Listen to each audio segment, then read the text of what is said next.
कलियुग पाप, अधर्म, हिंसा और अन्याय से भरा युग। जब धर्म की छाया क्षीण हो जाए और मानवता रोने लगे, जब अधर्म का साम्राज्य संसार को निगलने लगे, तब विष्णु भगवान अपने अंतिम और महान अवतार कल्कि अवतार रूप में अवतरित होते हैं। यह है आने वाले समय की दिव्य कथा। समय के चक्र ने कलियुग को अपने चरम पर पहुंचा दिया। चारों ओर अन्याय, भ्रष्टाचार, अत्याचार, मनुष्य का मन स्वार्थ से भरा, धरती का हृदय रुष्ट और अधर्मी शक्तियां अपनी पूरी ताकत के साथ उभर चुकी थीं। ऋषि मुनि तप करने लगे, देवता चिंतित हो उठे, पृथ्वी माता त्राहिमाम पुकार उठी।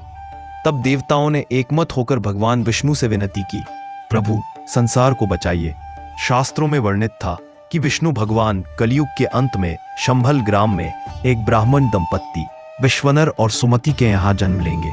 उनका नाम होगा कल्कि, जो श्वेत घोड़े देवदत्त पर सवार होंगे, हाथ में चमकती दिव्य तलवार और आंखों में प्रलय समान तेज।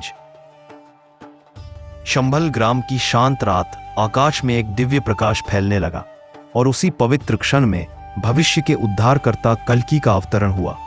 गांव के लोग समझ नहीं पाए, पर ऋषियों ने पहचान लिया, धर्म की पुनर्स्थापना का समय आ चुका है।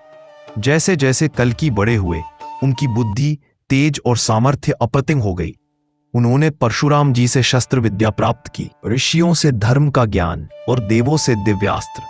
एक दिन परशुराम जी ने कहा, कल्कि समय आ गया है, अधर्म अपनी सीमा पार कर चुका है, अब तुम्हें धर्म की रक्षा के लिए अवतार का कार्य करना होगा।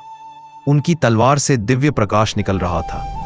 उन्होंने पहले उन शक्तिशाली अधर्मियों को परास्त किया जो जनता पर अत्याचार कर रहे थे। फिर उन्होंने दानवों के प्रमुख कलि का सामना किया, जिसकी शक्ति छल और तमस में थी। युद्ध भयंकर था, धरती कांप उठी, आकाश में अग्नि की लपटें फैल गईं। अंततः कल्कि की दिव्य तलवार ने अधर्म का अंत कर दिया। उस क्षण देवताओं ने घोष किया, धर्म की पुनर्स्थापना हो गई। कल्कि के धर्म युद्ध के बाद संसार की धरा शुद्ध होने लगी। करुणा, सत्य और न्याय का प्रकाश फैल गया। देवताओं ने आशीर्वाद दिया कि अब प्रारंभ होगा सत्य युग। और इस प्रकार कल्कि अवतार ने पुनः धर्म की ज्योति जगाई और संसार को एक नई दिशा प्रदान की। यह कथा केवल भविष्य की नहीं, बल्कि एक संदेश है। जब भी दुनिया में अंधकार बढ़ेगा, प्रकाश अवश्य अवतरित होगा। यही है कल्कि अवतार का दिव्य सत्य।